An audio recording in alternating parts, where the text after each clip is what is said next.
Oh, right, Leader, what is this? Okay, I'm doing my final test on the Metro RP2350. So I fixed the chip pin orientation. So now they're all going the right way.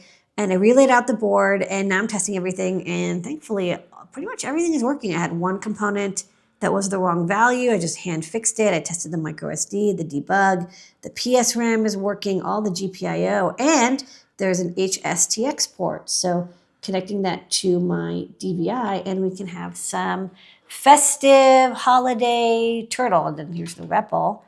Let me restart it and you can see us. And then Hello. in a few seconds,